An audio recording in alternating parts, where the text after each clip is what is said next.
Hello there. My name is Miki Wright, and I'm here with Asha. We're going to bring her on in just a minute.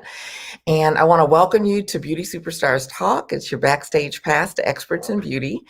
So thank you so much for being here. And this is actually part 2 of our Let's Talk Texture series for this month. And I'd actually like to welcome our sponsor, our new sponsor for this exciting series, which is the Black Beauty Expo. So stay tuned to learn more about them. And since everyone is talking about texture, so are we. So this month is your time to ask your questions, take your knowledge of hair and learn what it takes to succeed as a natural hair pro in this business and take it to the next level. So it's such a hot topic that you may know someone who has questions, who's been trying to learn more, wants to grow their business better. So definitely feel free to tag them or invite them to join us now. And so I'm actually so excited to be here with my guest this evening, Asha McLeod.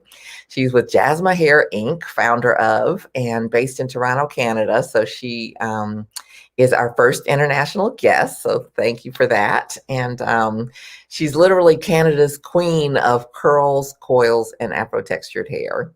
And so we met many years ago. We think it's during the Proud Lady show in Chicago, where Yep. we were both teaching. And we think we were introduced by a mutual friend, Miss Dawn Tatum, with the legendary Leverett's Barbershop in Chicago. And she's actually a legend in her own right. And hopefully we'll get to hear her story one of these days. But we're going to hear Asha's amazing story of growing up in the industry and what caused her to have such a great interest in curly hair and how she's built not only an international brand that has stood the test of time, but she literally owns that niche. And plus, she has a line of products and a training academy. She's a busy lady. So this is going to be a great evening. So I really hope that you have brought your pen and paper or you have your tablet out. So you'll want to take plenty of notes. So actually, this past Sunday ended my Black History Month tributes. I am Black Hair History, but I'm looking to create T-shirts that will honor all of us who are in the process of making Black history. So let me know, it's like if you like that idea and if you enjoyed the series or learned something new, it's like be sure to put a heart in there for me. And if you're not already, please follow me on Instagram. I'm at Miki Wright, which is 1K, just MIKIWRIGHT, and on Facebook, which is Salon Biz Coach 1, to follow my tips on texture all month. And so I started one yesterday, and I've been throwing a few things out there, but there's lots to learn about textured hair. And the first thing is that all hair is textured. So be sure to check that out. So again, my name is Miki Wright. I'm grateful that you're here, and I'm grateful for the privilege every week to meet with amazing Black beauty bosses who are making their mark in the beauty industry. So more than a podcast, this is actually a movement to encourage Black excellence, entrepreneurship, and to preserve the history of Black beauty and also to bring healing into our industry. So if you missed last month, we had the Salon Success Series. You could actually catch all of those previous Beauty Superstars Talk interviews on YouTube, and it's /Miki Wright, which is again MIKI WRIGHT. And you can actually listen to our podcast on the Apple, iTunes, or your favorite place to listen to podcast. And I just got notified that we are number 235 on the podcast under the fashion and beauty section in the US. So I know it's like a little ways down there, but I feel so excited about that. So thank you for listening and definitely keep listening. If you haven't listened already, please join us so we can keep moving up the ranks. And if you'd like, you can partner with us to support other students, stylists, and barbers, and you can visit beautysuperstars.com and look for the red button and become one of our partners. So tonight is actually going to be incredible, and I don't want you to miss next Tuesday when I'll be back at my regular time, which is 7 p.m. Eastern. And we'll be here with the go-to curly girl expert, our curly hair expert, Diane DaCosta. And we're going to talk about all the things you didn't learn about textured hair and what you need to know. So unfortunately, texture has been kind of that stepchild in the cosmetology world, and we're actually looking to change that. So hopefully you can join us on Tuesday. And so without further ado, I want to welcome my guest, Ms. Asha McLeod, and I want to share just a little bit about her before we really jump right into her story. So let me tell you just a little bit about her, and she's got a lot to tell. So be patient here. So Asha McLeod, Master of the Art winner and North American Hairstylist of the Year nominee, is internationally recognized as one of the world's experts in the hair care and styling of Black and super curly hair. Asha's work has appeared on many commercial and professional magazines such as Vogue, Essence, Passion, Modern Salon, American Salon, and Shop Talk, as well as the popular Black hairstyle magazines to be found on the newsstands. Asha is originally from Trinidad in the Caribbean, where her mother, before she retired, owned and operated Trinidad's largest beauty school and salon. After completing grade school, Asha began her career in the business as an assistant at her mother's business. And with Trinidad being a country of vast ethnic diversity, Asha has had to face the daily challenges of working with all types of hair, from poker straight Asian to mixed textured hair belonging to many of Trinidad's multi-race population to the very super curliest of Afro textured hair. After immigrating to Canada and establishing a solid reputation as an exceptional hairstylist, Asha left Canada in the late 1970s and spent a number of years in New York City working with some of the industry's best designers and perfecting her skills in Black hairstyling. Asha attributes much of her success in the beauty business today to this invaluable experience. We definitely want to know more about that. And she's now channeling her energies into her advanced training academy, where she's offering master classes on all aspects of skills and techniques of chemical servicing, as well as cutting and styling of Black and super curly hair to stylists from around the world. However, Asha's greatest accomplishment, she feels, is that she's shown thousands of women of different racial backgrounds, and in particular women of African descent, how to embrace and love their natural super curly hair.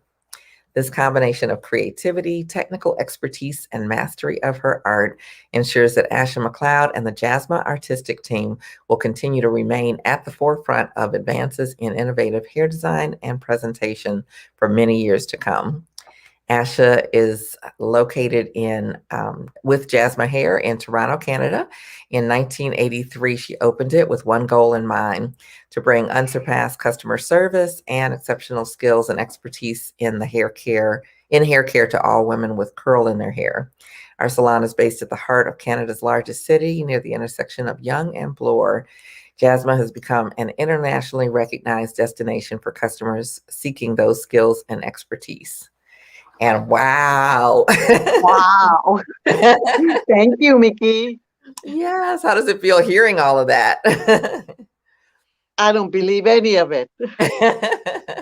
And you've lived every minute of it. I lived every minute of it, but it was just living. Yeah. Well, I always love to know, like, how did you get started in the industry? I know your mom was in the industry, but what was it like for you, to actually say, this is what I want to do? Actually, I did everything not to be in the industry. Okay. Because even at 2 years old, I had to wash rollers and sort out my colors. And at 5-year-old, had to climb up on a little bench to scrape scalps. Didn't know I was scraping burnt scalps, Oh, okay. obviously. But scraping scalps, and no opportunity to play marbles and skip rope. Okay. So, yeah, I tried my best to be a dentist. Okay. But my grades wasn't very good. And I just continued doing hair at home on my friends. And I have some sound in my background, and I do that's apologize. okay. Everyone. That's okay. Go ahead. Yeah, so I continued just doing hair at home. Mm-hmm. And when I came to Toronto, I would cut the girls in high school. I would cut people's hair in the washroom because I thought that's so easy, It's just so easy to do. Everything is just so easy. Not knowing it really wasn't easy. I just grew up around it. Exactly. So it appeared easy. So as time went along, my mom took me to the hair show, to IBS, every year from the time I could walk. How she got me in was to get a bottle of rum for the owners. I Okay. think his name was Ed. I can't remember, but she knew all the, like, I mean, she knew Willie Morrow, she knew all the boys, she knew everyone in the IBS, the people that owned the show, started the show. Uh-huh. She was pretty popular. So she would tell me, okay, go give this bottle of rum to Uncle so and so. So anyway, I was the seat holder. So Okay. so she would put me down in front of it also soon, hold the seat while I go buy wigs. Okay.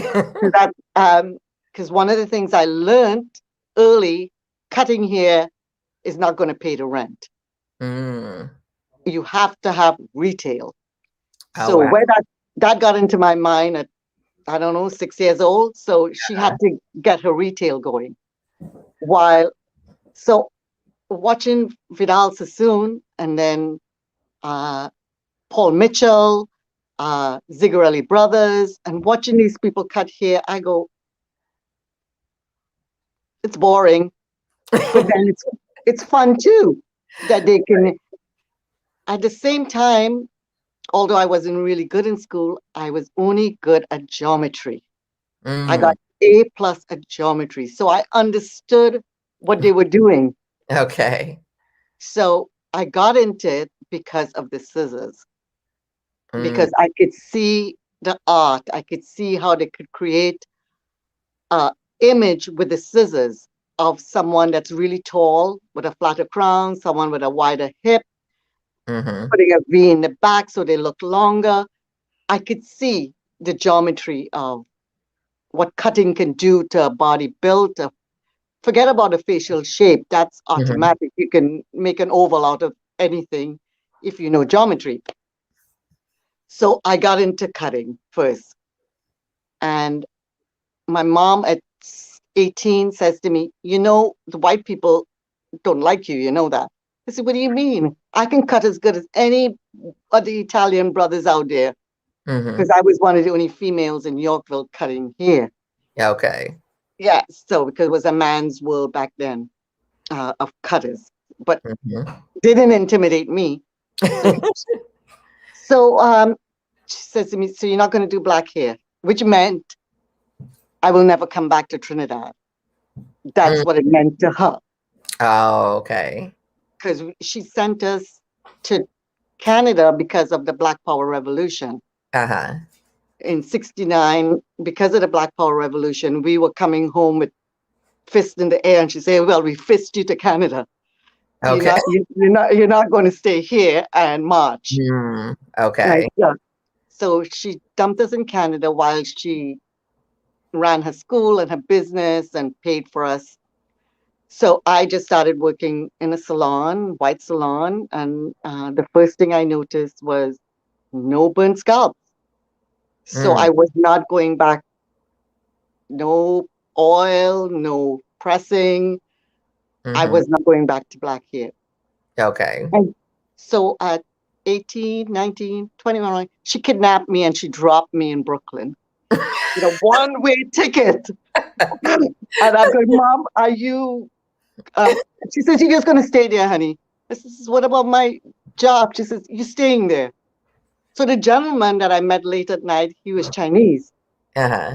Trinidadian Chinese. So she says, Okay. you're going to be living with him. So I go, oh, okay, he's Chinese. This is good. I woke up.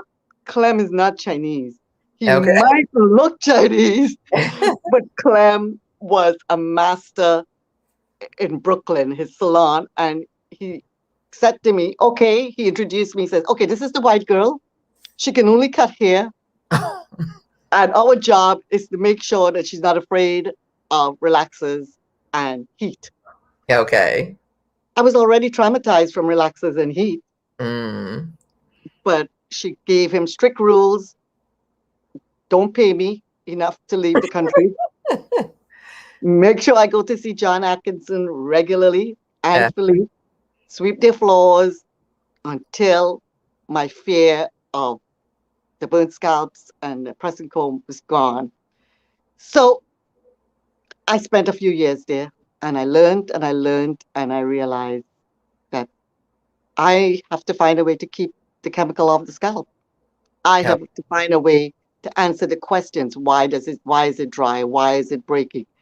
All the questions that I asked myself when I was little. Okay. And so, no, I didn't decide.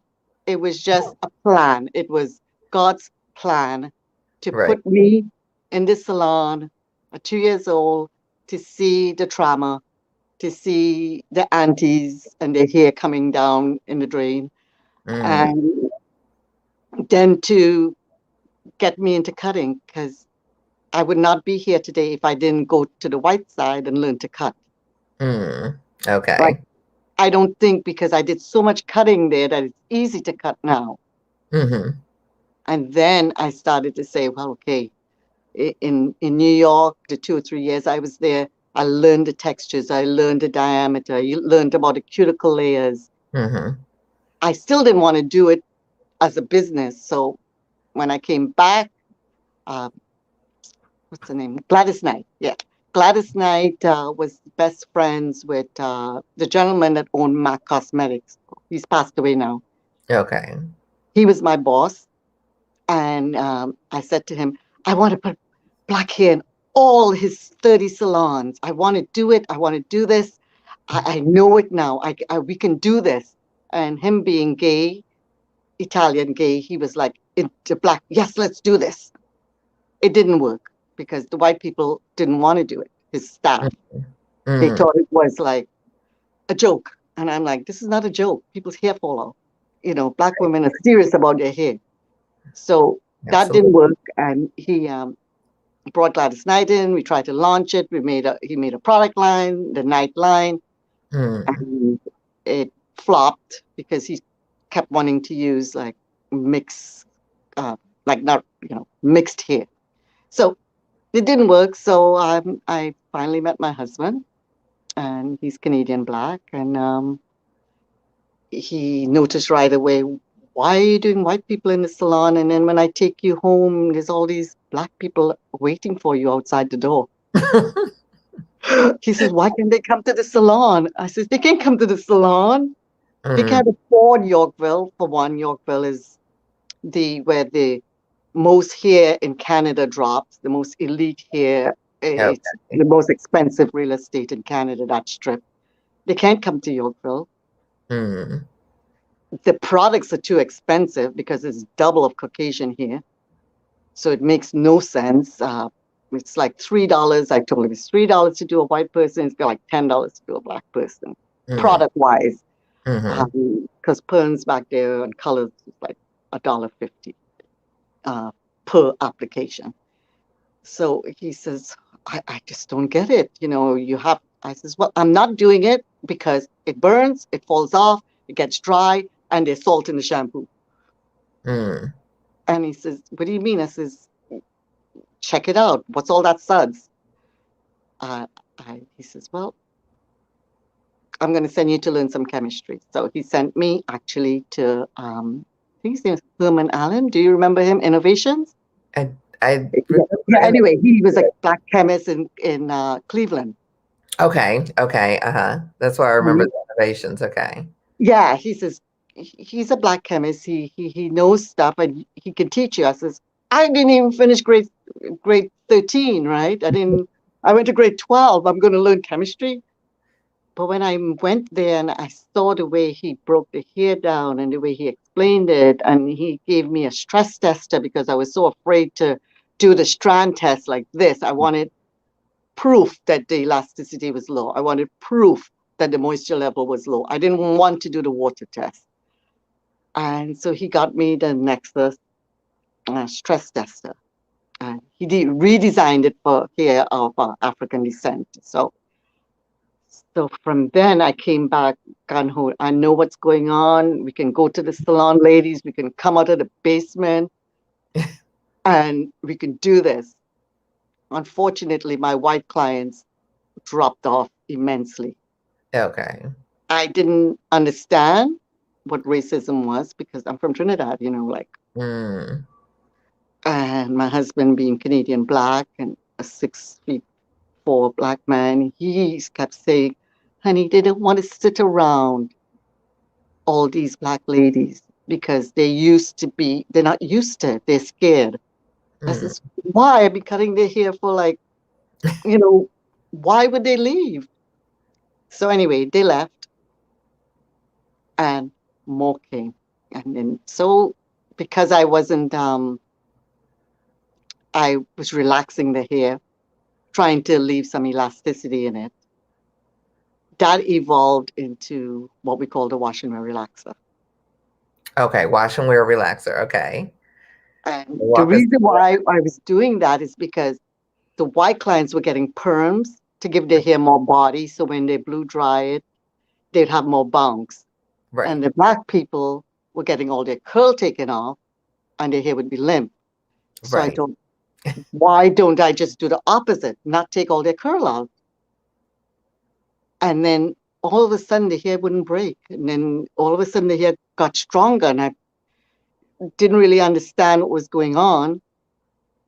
And eventually one of my stylists who had really dull cuticle, like red hair, Mm. where it had no cuticle layers and really fine strands.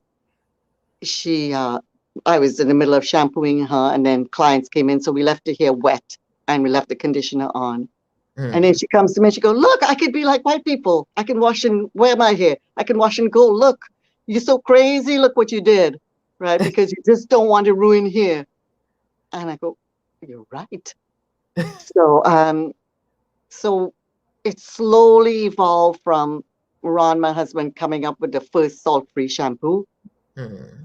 And that was in 1985 because I said to him, if we're going to do black hair, you need to get the salt out because it makes no sense drying people's hair up Mm-hmm. and then trying to rehydrate it again.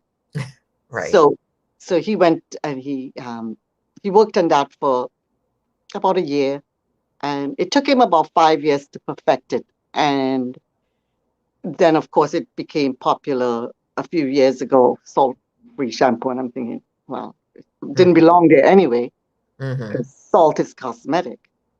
It's only there to suds. It has Okay. no other purpose, like in Windex and toothpaste. It has Mm. no purpose but to look like we're doing something. Okay. So then he came with that, and then he went into the leave-in conditioner, and then he went into his conditioners. The conditioners took a long time because balsam would be the easiest thing to put in a conditioner to get it detangled. Mm-hmm. But he said it would build up. So that took a long time to find emollients that didn't build up. Okay. And yeah, and then it just moved step by step until I looked around one day and it was like 90% black. Uh-huh. And people were walking out with their afros, but it wasn't an afro anymore. It was half afro. Okay. Yeah. So Texturized. one of the clients says, "Can I get my hair wash and wear?" And I go, "What do you mean?" She says, like the relaxing thing you do, that wash and wear. I said, Mm. "Oh, okay." So that's where the name came from. Okay. So I didn't plan anything. It evolved into something. And Mm-hmm. it evolved mainly because of compassion, empathy, uh, really concerned. Mm-hmm. And I was also lucky that Canadian Blacks didn't really want their hair straight. They just wanted to manage their hair. Mm-hmm. So they were like, I'm Black. I just want my afro to drop. I mean, the first time I heard that, I went to the staff room and cracked up. I was on the floor laughing because she wanted her afro in a bob Mm-hmm. haircut. So I said, oh, Okay. I'm going to get your hair into a bob.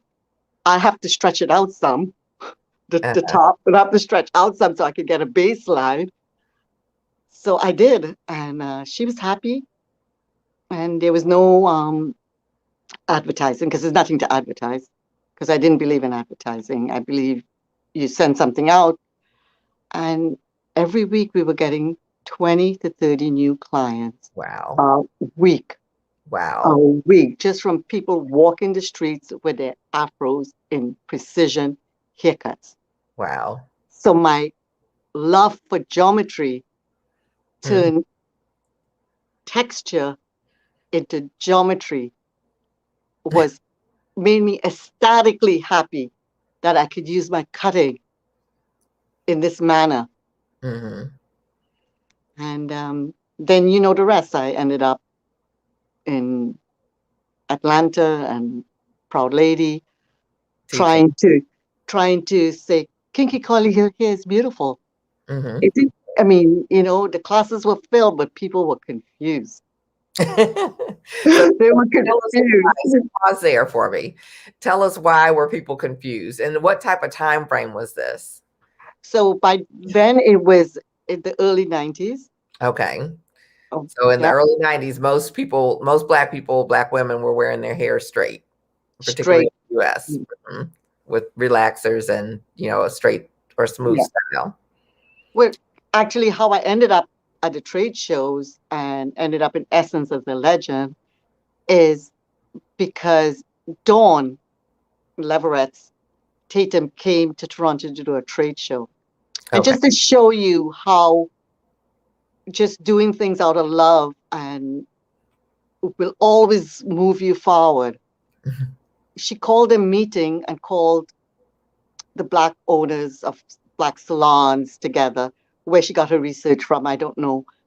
And she had a meeting and she's sitting there talking about she's going to do this, she's going to do that. And I'm thinking, you have no idea that this is going to blow up into nothing, because the community is so separated. And you need to kick me out of it, because I already flipped the coin from bone straight to embrace your natural. Mm-hmm. Right? And what I'm doing is not easy. It's no miracle in a job. It takes a lot of skills and training to do what we do. Mm-hmm. And although I try to share it with the community, it's like, this is too hard to do. We have to check elasticity, we have to check strength, we have to check the diameter, we have to check cuticle layers, we have to check open cuticles. It's just too difficult when I could just put the perm on, put it under the dry, roll a set, wrap it, bump it, and I'm good. And so I looked at her and I says, okay, I'll help you. And then I saw she was struggling and I said, why didn't you just use my salon? I have a spare room, the VIP room. Use it as an office. And she said, okay. And then I said, it just kept going, like, trying to bring a black trade show into Toronto. It just seemed like an impossible feat, but she was determined. So I says, okay, well, you can't stay in a hotel, so why don't you come stay with me at home?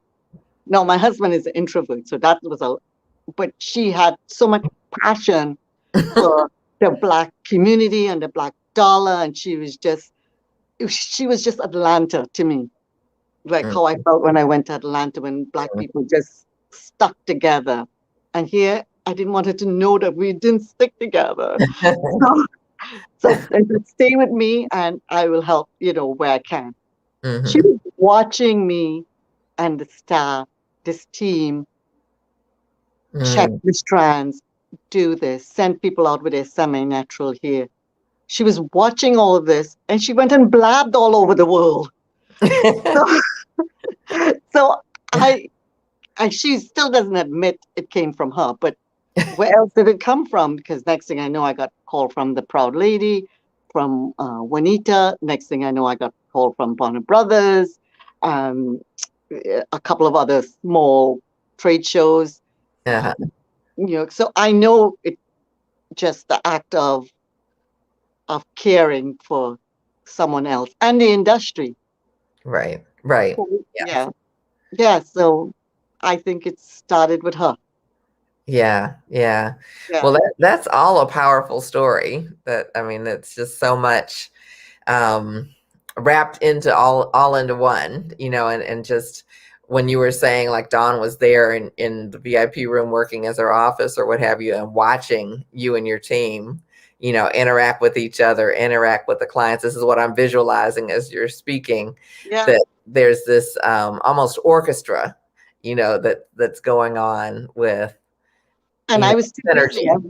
Yeah, we were getting 20, 30 new clients a week, and I was in and out. I was like book solid from 9 in the morning till I had no idea she was out on the floor sometimes. Right. Yeah. Yeah, checking out what was going on. And it sounds like just your description, that this was something special, that this wasn't something that you saw every day, particularly in Toronto and Canada, but Yeah. also in the US. Yeah. So Yeah. so it was a little, difficult. The classes were always packed Hmm. in both in any trade show we went to, and the hairdressers were all interested except for one I remember because I Hmm. told her to leave the class. Anyway, she came Okay. in late. I told her she got to leave. Um, um, a lot of them didn't believe it was possible Okay. to to do to loosen the hair to a point of curvature that it you can get a specific cut out of. So there was sometimes it was half the room screaming, "Let the lady talk," and the other half saying, "Black people will never let their hair go natural." Uh-huh. And I would be like Oprah with the mic, "Yes, yes, yes," and have them fight against each other. So it was like, well, I have it on the screen. I've shown you with models. It's Uh-huh. possible, but it's not easy to do. Mm. It's something you have to learn, and it's going to take patience. But once you learn it, what happens after is incredible.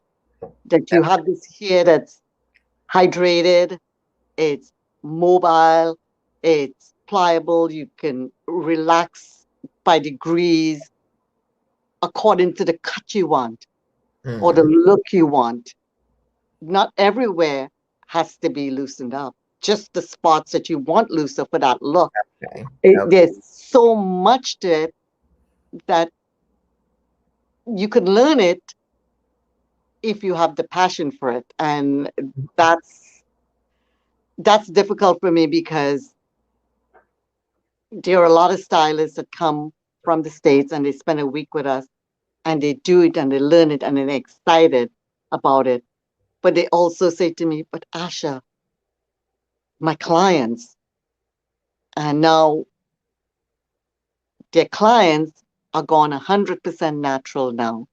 Hmm. So it's either, It's all completely flipped, right? yeah, it's all completely flipped. And it was like, eh, yeah, but still, it's all natural. But we still went to school, to hairdressing school, Hmm. to cut color and perm. Hmm. That's what we went to school for. Right. Maybe now the schools are going to say twisting and braiding and all of that can become, but when I grew up, twisting and braiding was something you did on your front porch.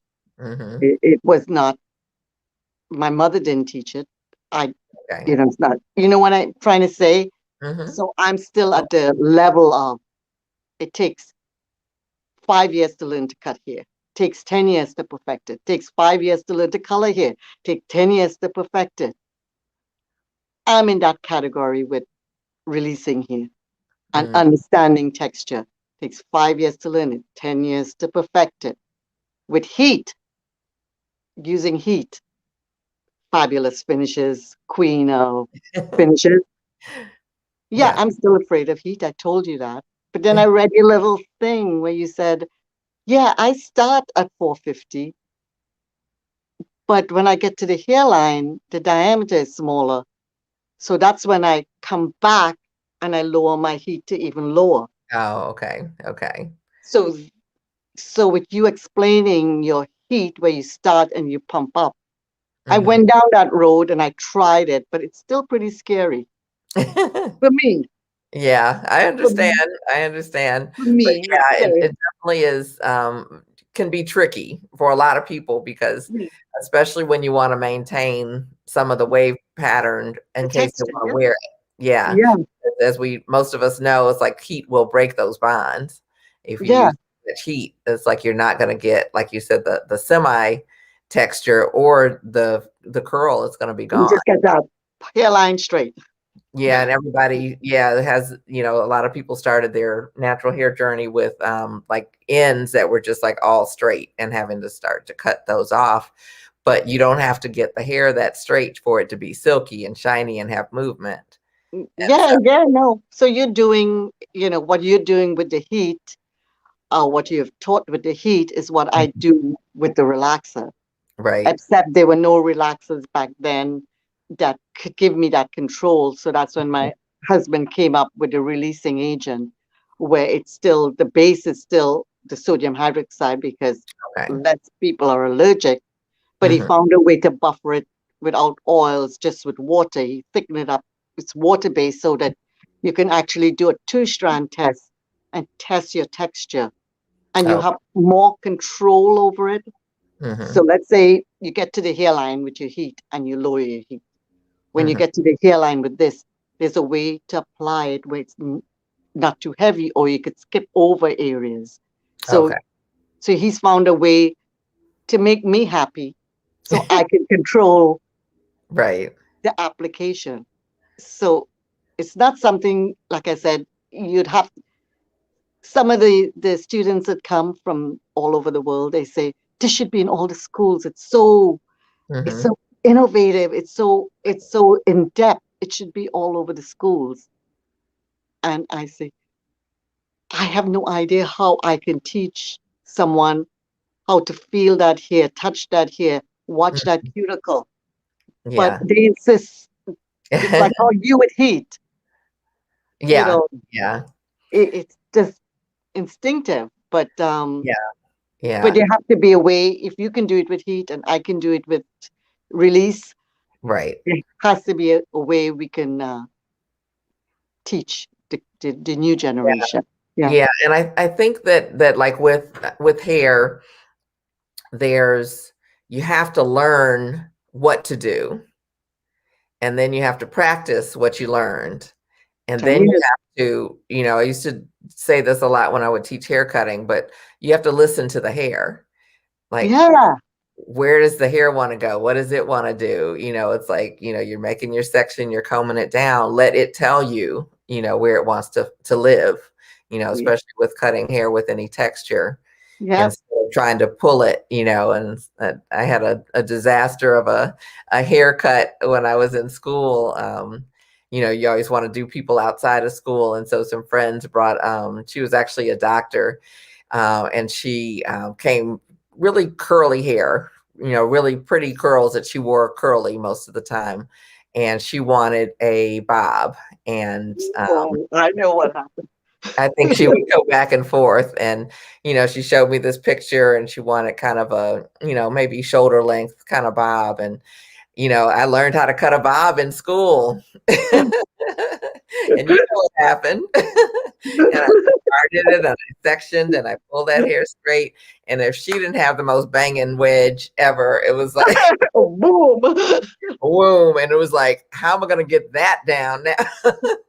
The parts they don't tell you in school, the Yeah. shrinkage and, the, allowing the texture and, it was Yeah. a really precise wedge, which was not at all what she What? wanted. Oh, no, no. I actually, to get a bob and the hair you're describing, I actually bevel it. I Yeah, do one section longer, one section long. yeah, I go the reverse. I don't graduate. right, right. I actually bevel where the top layer is longer than the bottom level. And then when it's voila, so it's again, it takes years for a craft. Hmm. Hmm. Yeah. So, I mean, I say all that to say, it's like it's worth taking the time to learn because Yeah, then, like you say, it becomes intuitive. It's like, okay, this part doesn't need this much. This needs more. This is, exactly. yeah, you can Exactly. read the hair, you can listen to the hair. And Yeah. one of the things, like we're having this conversation about texture, and it's, all the buzz as far as everybody's talking about texture now. And it's like texture is only one part of working with hair that is naturally curly, naturally kinky, naturally coily, however you want to put it. Yes. In that there's so many other pieces to the puzzle. It's like you've got to understand the characteristics of each of the textures of hair, whether it's straight, wavy, curly, or kinky, or coily if you prefer. But you've got to understand the characteristics of it, but you also have to realize that most of us are mixed, whether we look like it or not. And so we have this part of our hair that does this, Exactly. and another part of the hair that does that. Exactly. And then I got my grandfather's hair in the Exactly. back, and so you've got to adjust all of the things that learned about textured hair to Yeah, the hair exactly. in front of you. Yeah. Yeah. So it sounds like you get that and like you train that when people are training with you. Yes, unfortunately, most of my students come from the movie unions. Oh, okay. Uh-huh. And simply because they have to do movies and they're going to have black people on set. Mm-hmm. And why I say unfortunately is because most of them are white. Mm-hmm. And that's something it's been my dream ever since 1985, because 85 is when 83 we started to promote hair of African descent. And by Mm-hmm. 85, we were fully into black hair. The white clients kind of left. Mm-hmm. Um, is that why can't a black woman walk into any salon in the world and not feel away? Mm-hmm. I've heard that in my salon for decades. People Mm-hmm. say, I was in Russia, I was in Germany, I was here, I was there, and they made me feel like some of these black women didn't understand what was wrong. Mm-hmm. Didn't they go to school? They asking me. I said, oh well, there's certain things that they don't teach in school all over the world. And I can't say, well, no, they don't know you're here. You know, my husband Ron is Canadian black, but he's got soft hair. He's got hair like Italian. Mm-hmm. And this was one of the main reasons he wanted to be in Yorkville when we opened up the salon. Because I'm not a Yorkville person. Yorkville is very shishy. It's old money. I'm more like a punky person where I wanted to be downtown on Queen Street, they call it. But he said no, because when he was 16, he went with his friends to Yorkville. They Mm-hmm. came out and they said, we don't have the equipment for your hair. Mm-hmm. Just because of the color of his skin and just because. But if you touch it, if you wet his hair, it's, Right.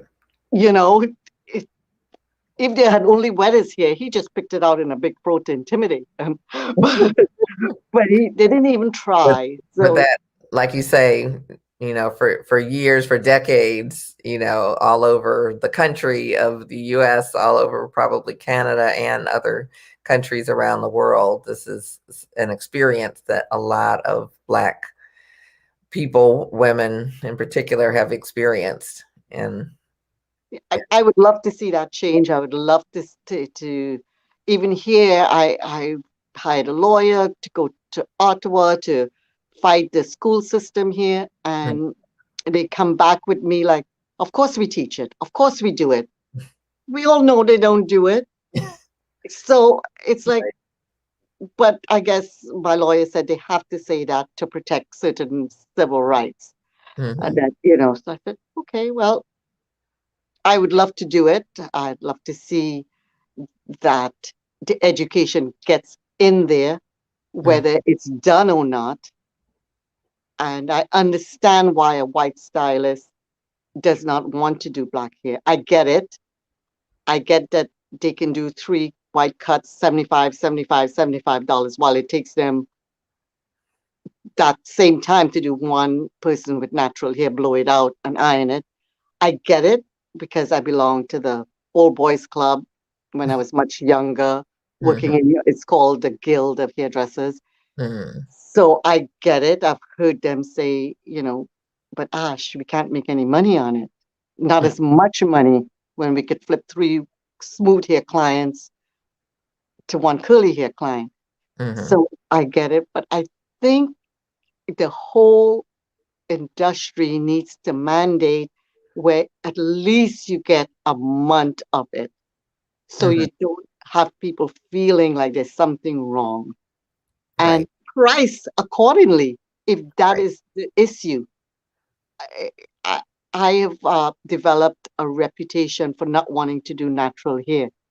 It's not that I don't want to do it, I have to price accordingly. If Right. it's going to take twice as long to do a silk press than a blowout on semi Mhm. natural, I have to price accordingly. So Right. that's all I'm saying is they should know, it should be in their brain how to say, this hair is super curly, this hair has multi textures, the hairline is kinkier and finer, but the back is looser and curlier. Just have the knowledge of it. And the people in the unions, they want that knowledge. They Mm. want to be armed with it because they're in a union and they have to learn this. I did Netflix, I think last year or just before COVID, I remember. Mm. And they were like, the braiding and the weaving and the stuff they just couldn't get. They just Mm. couldn't get. But they got enough knowledge to have you as an actress sit in that chair for them to say, okay, let's protect your hairline from the wig. Maybe we should hydrate it a little. Let's put a little satin band around the edges. Maybe we can line your wig with some satin and put some holes. Like they got enough knowledge of the marcels or the flat irons or how to use it. And so they're the ones that are coming out to do the classes, Right. which is a little step. Right. Right. Yeah. Yeah, yeah, yeah. I was sharing. It's like a talk with a young lady, very on the ball, industrious. She's like in an IT type position, and she's from Chicago. So there's definitely plenty of places as a Black woman to get your hair done in Chicago. Great stylists and all of that. But she either got transferred or got an opportunity to relocate. Into Oops. Colorado, I believe, and she literally was almost in tears because it's like she went to so many places and they're like, we don't learn about this, and she's like, how do you guys have a license if no one knows how to do hair? You know what I mean? It's just here. That's all it is. Yeah, and But all textures. it's like I said, I think like I said, white stylists, they just scared of the unknown, and Hmm. um, Hmm. and the one of the first classes I did with a union called NABIT was 30 students at the time, as much as I could have taken that week. And at the end of it, they all would have come up with a gift and say what they learned. And one guy came and said, what I learned is Black people don't hate us. They just scared that we will wet their hair. Because that's what they think. The Black actresses and entertainers hate them because this is Oh.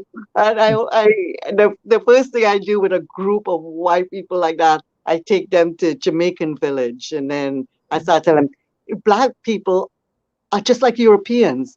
There's Mhm. Greek, there's Russians. They're not all Black people. They're all different, Right, right, right. right? You got Chicago, you got Atlanta, you got New York, you got the West Indies.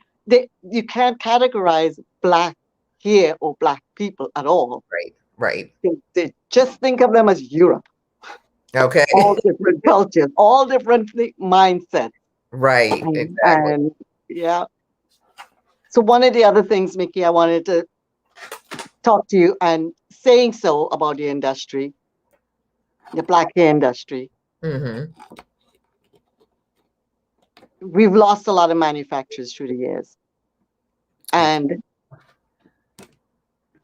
I want the audience to know, just to think about this for a minute. The only industry in the world that rotates the Black dollar is in the hair.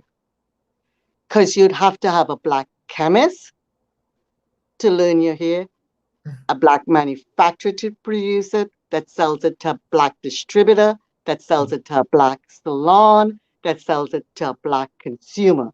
That money has rotated 5 times. It's the only industry in the entire world that would rotate that Black dollar. Mhm. And for me, the way I was brought up is in Trinidad at Christmas, we share with the Christians. On Eid, we share with the Muslims. Diwali, we share with the Hindus. Because of the island we live in, we celebrate everyone's religion, everyone's culture. And I strongly believe that this has to happen, that the black dollar has to stay strong. With the hair. So seeing the natural hair revolution is pleasing to me. But I don't want to see the salons and the retail and the chemists. I want to see that come back again, stronger than before. Yeah. Yeah. And that's my piece on that.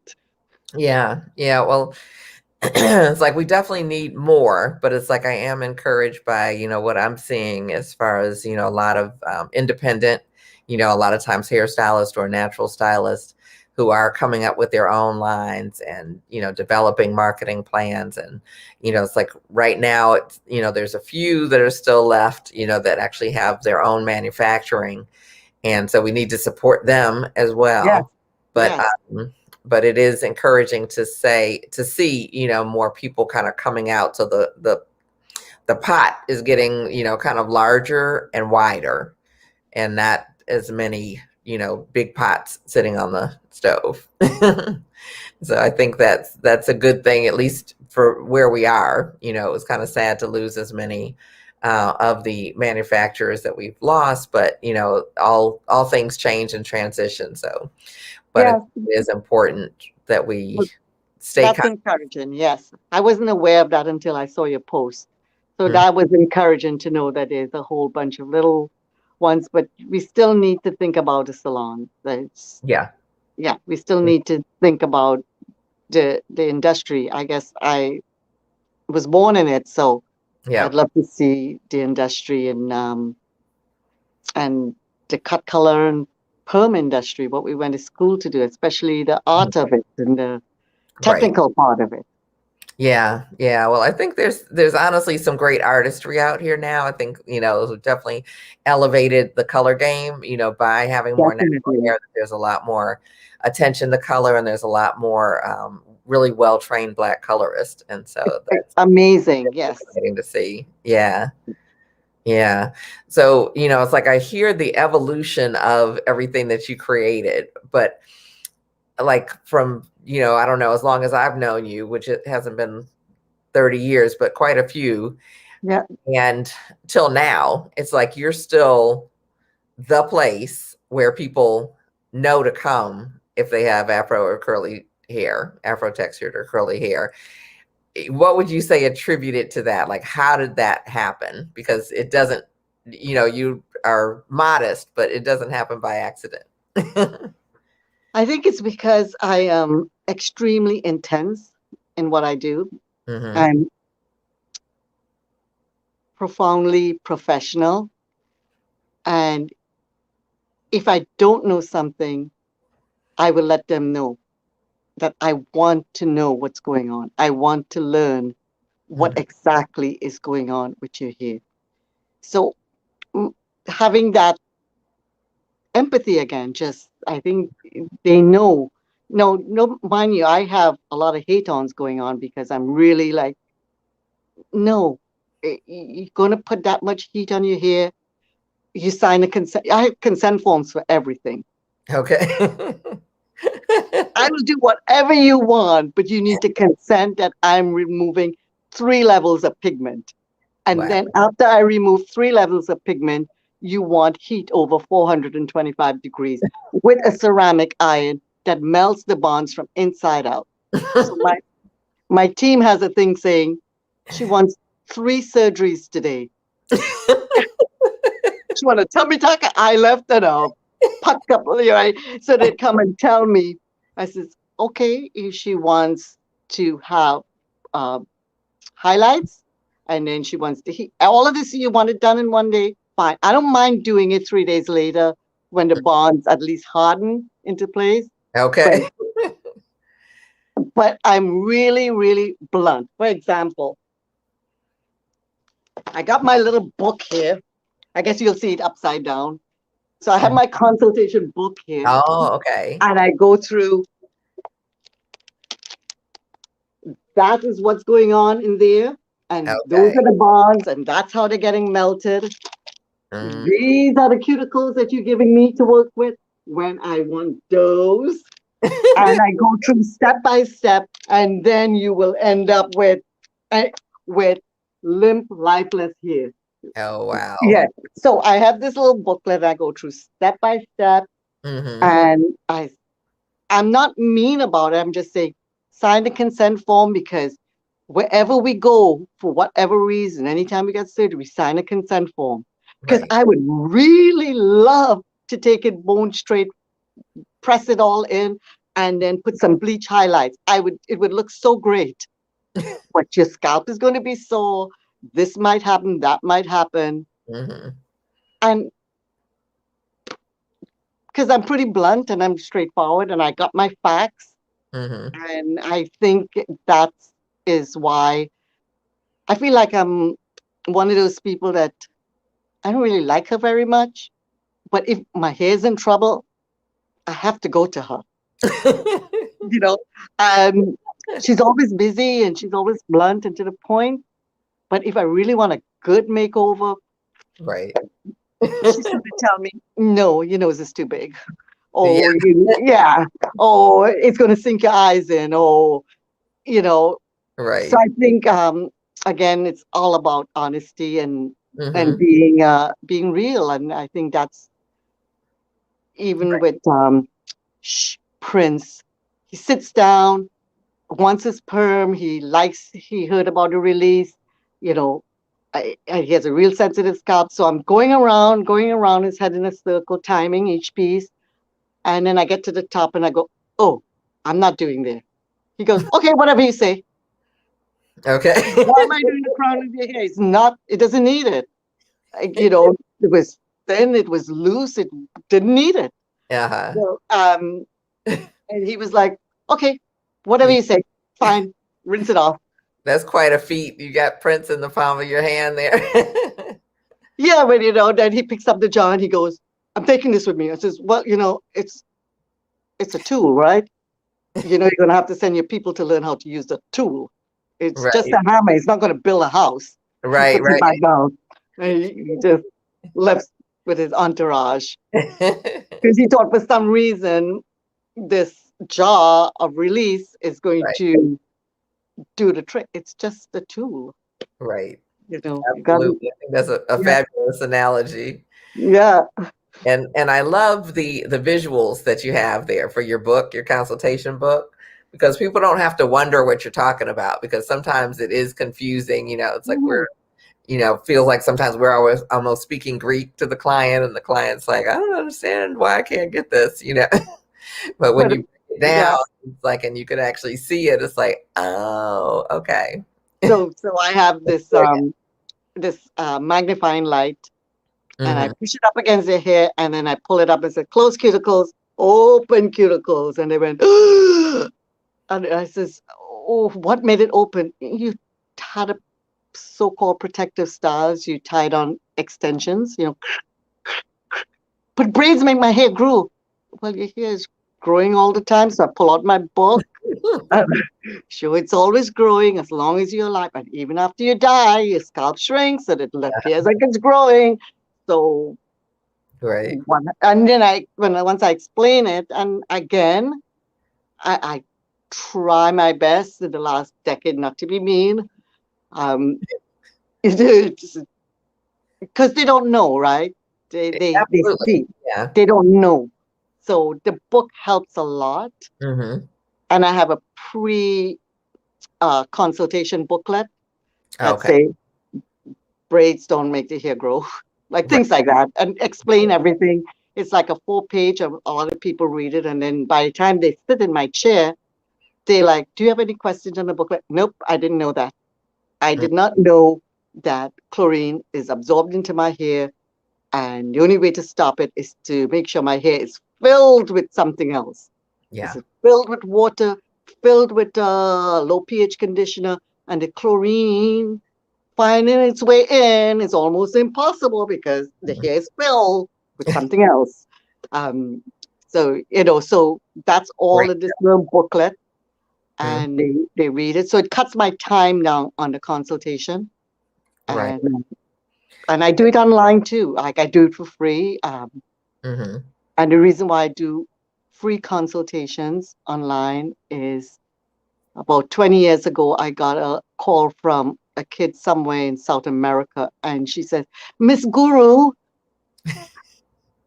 I want to tell you my scalp is not hurting anymore. And I just told her, okay, you're running around, really tight braids, and the sun is hot, it's burning. Just take the braids off, go get some pure glycerin from the drugstore, do oil, get all the oil off your scalp, you know, just soften the skin. And then so she's calling me, and you can hear the long distance coming through, and the receptionist is saying, you have to take this call, you have to take this call. She wanted to tell me that her scalp, she was like 12 years old. And I thought, I have to continue doing this. And since that kid, I've had other kids from other parts of the world, other parts in Africa, and it was all the same reason. Pull the braids tight. The papilla is in the follicle, being pulled, and then they're running around in the sun, and their scalp is itching because it was bruised in the follicle. It got infected, and the itching. I said, the itching is good. Itching is good. It's healing. Don't put any oil, because the oil will stop the oxygen from healing. And you go, but I've been oiling it, Miss, I'm oiling it. No oil, no more. Let's just oxygen heal, okay? It's bruised. And when I hear things like that from little kids, I'm like, right. I'm going to continue doing online consultations for free. And for the kids that can't afford the products, I will just find a main ingredient that they can buy somewhere else cheaply, like rose water, something else that's in the products or that I know is in our products, and see if I can help them out that way until they get old enough to be able to purchase it properly. Right. Yeah, that's wonderful. I mean, but I think there's so much of your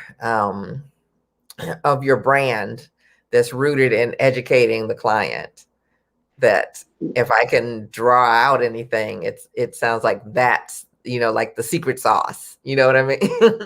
It's really unfortunate that if you were to call up and buy my product right now, they would tell you, have you purchased it before? And if you said no, you have to go through Asha.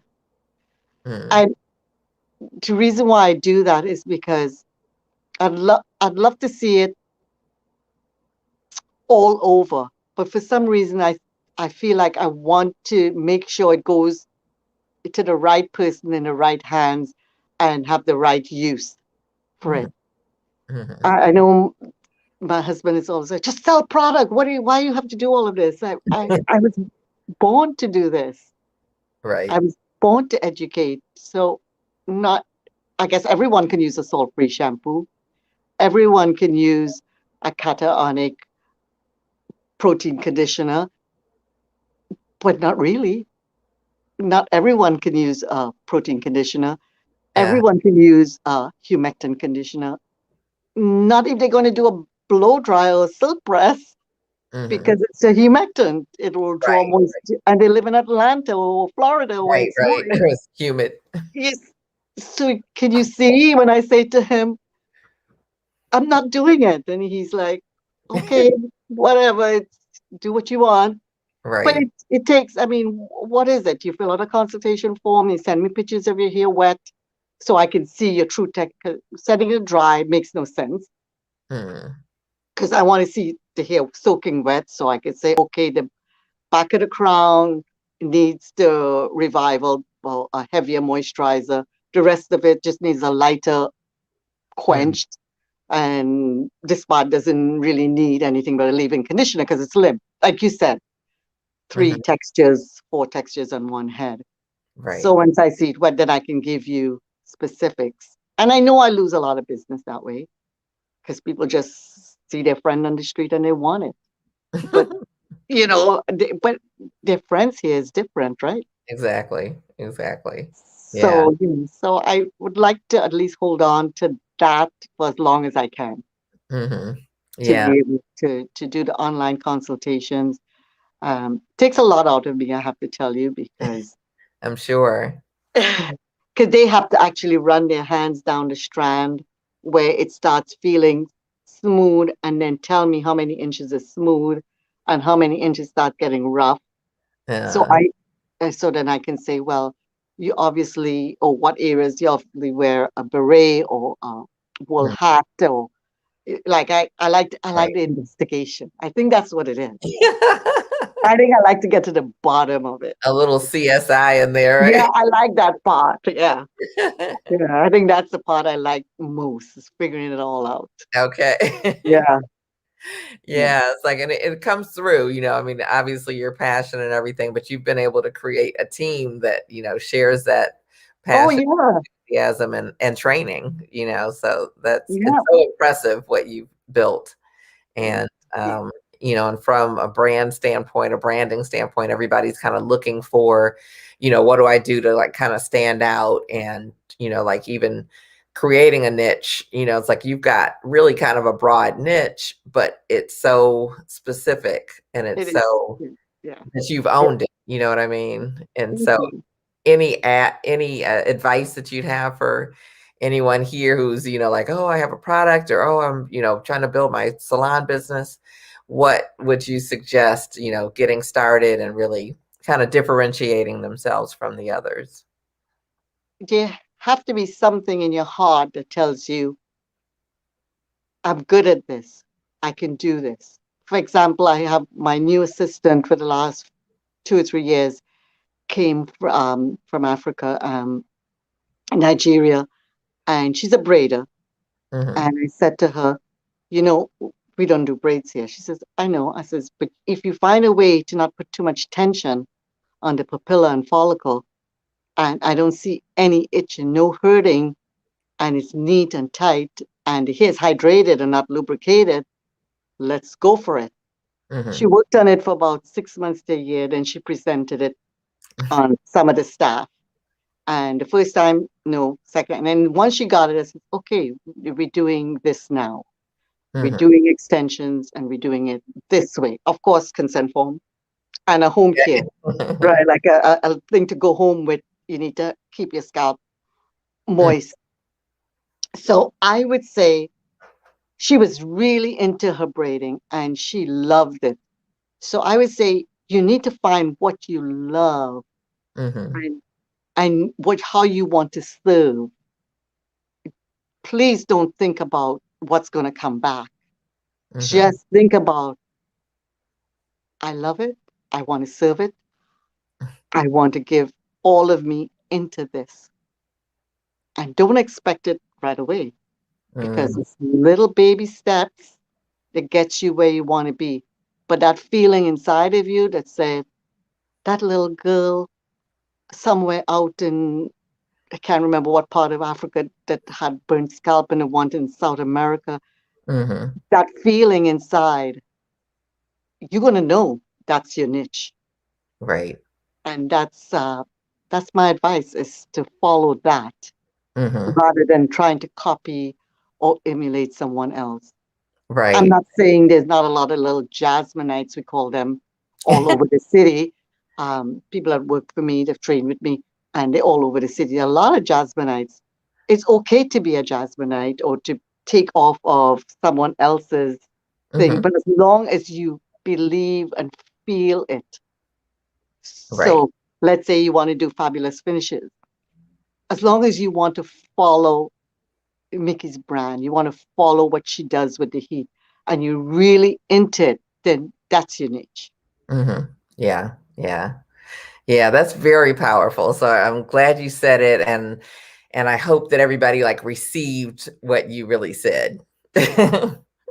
Because I think that's the power of what you've built, is that it shows through in each and every day, and each and every client, and each and every person that works with you. And I think that's the power behind, we see the big brand, and we see, it's like you're internationally recognized, and people come to Canada specifically to go to your salon.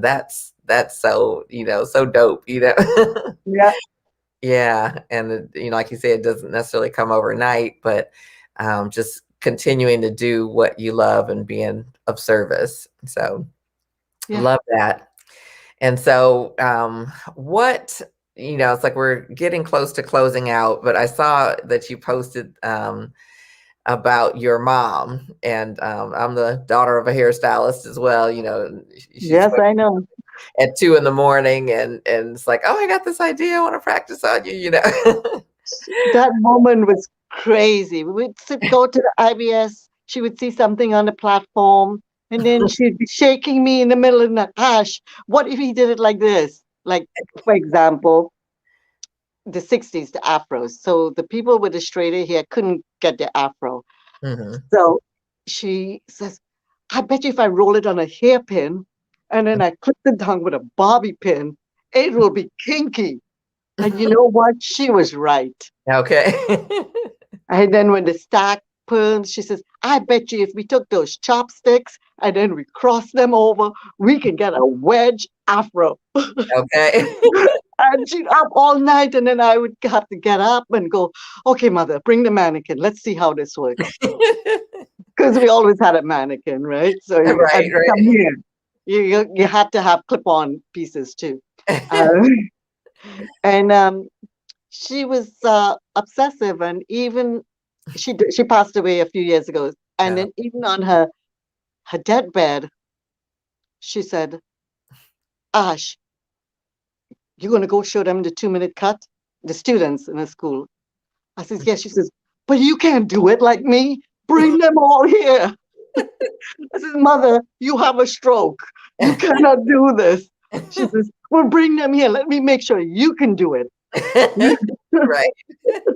So I bring all the students to her bed so she can show it. It's the one where you put the center part and you drag it all forward and cut a straight line and you get a Farrah Fawcett look. Okay.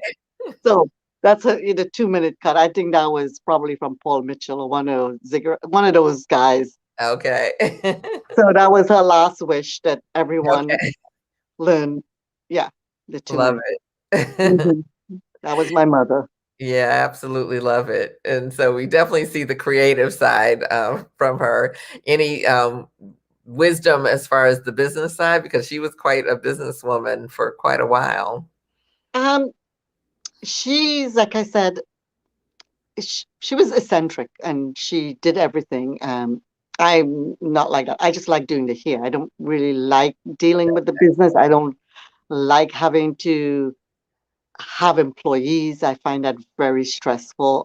Training, Yeah. not training on the hair, but training on, is there lipstick on the glass? When you Right. serve a drink, is the tea water boiling? Is the Right. coffee hot? Like little things. I don't like that at all, but that's part of the whole thing. She was very much into, like I said, she was around at the wig generation. So she was into wigs and taking the Indian people with the long hair, and when she cut it off and making Mm, wigs and pieces. And yeah, wow. she had 6 kids to feed, and I think that made her more business-like Mm. than I am. I only have rescue parrots. Okay. So I think maybe that's why she was more into retail, pay the rent, so we can have fun with the hair. Okay. Yeah, so yeah. So I mean, I learned that from her, and I make sure my retail pays the rent so that my staff and I can have fun with the hair. Okay. Gotcha. Mm-hmm. Yeah, well, I want to wrap up where we are, but we've had some wonderful comments throughout the time, and so I definitely want to share those. And so we have, I think it's Asheria. It's like, you can correct me if I'm wrong. I hope that I'm pronouncing it right, but she says peace and blessings. And she also had another comment when you were speaking about trying to work with your board to get more texture training. But that's what she was saying about working with the Iowa Cosmetology Board. So we're glad that you're here. And we've got Ken Kembry, who says, "Hi, Asha. It's Ken and Nancy, and she's been their only hairstylist for the past 30 years or more." Wow, that is amazing. And she tends to those needs, whether they be male or female, with expertise and confidence. Wow. Oh, I love you too, guys. That is fabulous. That's what it's all about. And Thomas St. Jacques is here. Hello, beautiful, or ladies, beloved Miki and guest Asha. So we appreciate you being here. He's a huge supporter of the show. Oh, wonderful. Black beauty culture of Nova Scotia, and rotating the Black dollar is necessary. Very good. And, Katrina Griffin says, educate, educate, educate. People love to be taught how, what, when, and where. So we love that. Thank you. And so thanks for you guys' comments, and for everybody that's watching, for everybody that is, watching us on the replay. It's like, we appreciate you being here. And I feel like I want to just ask one more question. But what's the best, like, advice that you've received? And then we just want to get, where we can find you and contact you and stay in touch with you. Just email me. Okay, so give us your email. I'm going to see if I can get it up here. Asha, ASHA, at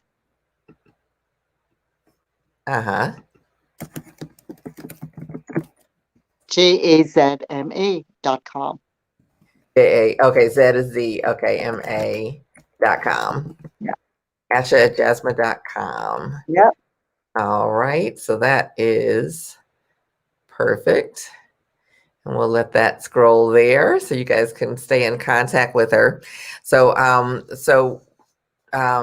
what would you say is like the best advice you've gotten, like, that's helped you to become the person that you are?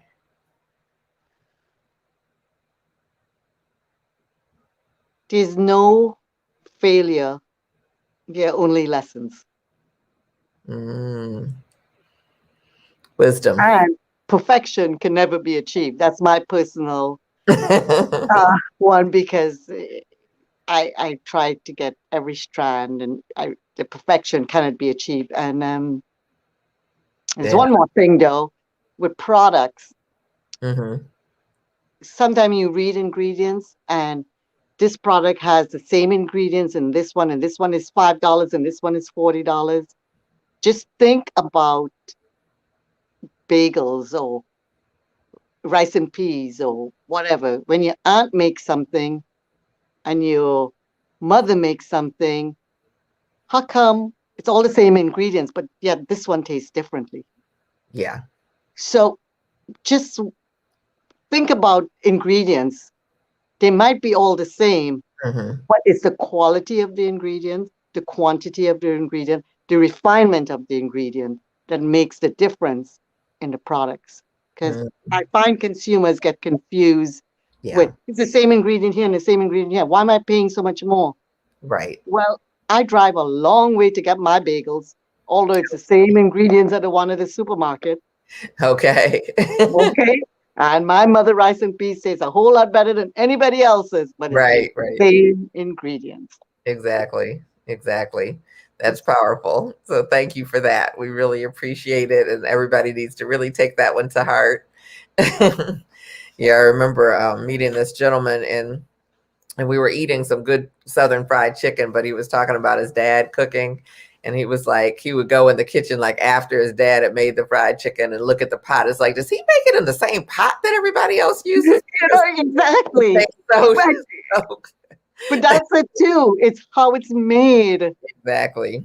And the pot. With that love in there. Yep. Yeah. So don't put a lot into ingredients. It might be the same, but so some ingredients are hydrolyzed, meaning the molecules are broken down. Like with our products, we break down the molecules small as possible so you can. We also quaternize. We give it a positive electrical charge, but we're not going to put that on the bottle. But it's the same ingredients as this brand. Right. But it's hydrolyzed, it's quaternized, and it's just not silicone. Right. There is levels of silicone. Okay. Yeah, and all of that means it'll go in further, faster, and deeper. Exactly. Yeah, so thank you for that. And definitely you guys connect with her, and jasmine.com is the website.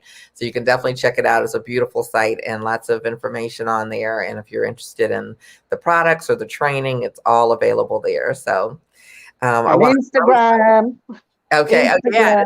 Instagram, Jasmine Hair Inc., correct? Yes. Yes. Okay. So awesome.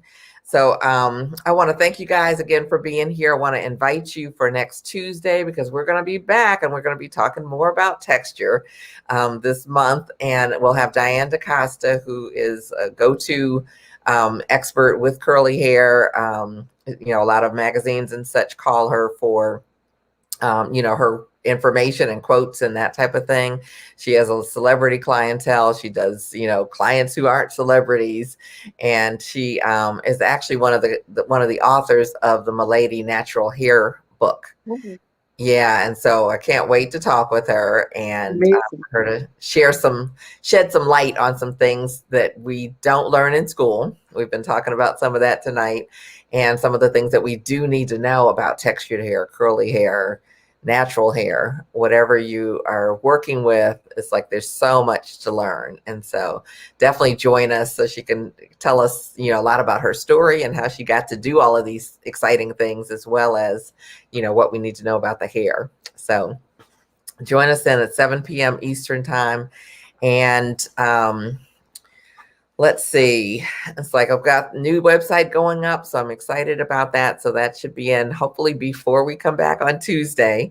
And I've got the mastermind coming up. I work with a small group of stylists and owners who are wanting to take their career to the next level. It's like they're all smart. They've all done a whole bunch of classes. They've learned a lot, but they haven't quite reached where they want to go. And was talking to someone who's in this time's mastermind, which is going like just amazing. The level of growth and the level of their confidence in going out and getting what they want, and the level of clarity is insane because it's really transforming. Their businesses are transforming before their eyes.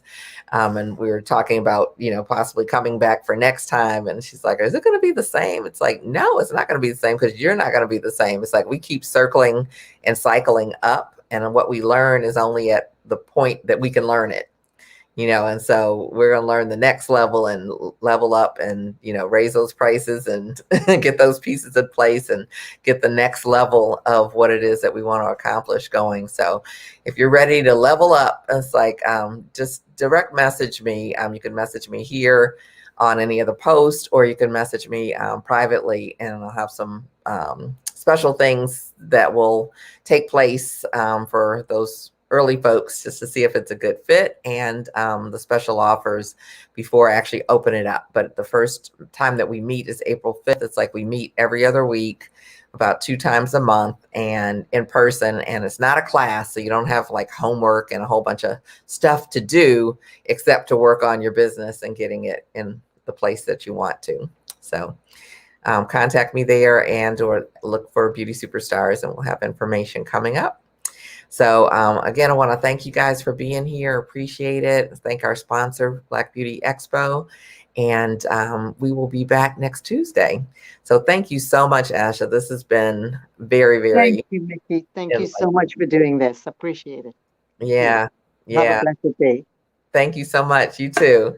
So we'll see everybody next time. Bye bye.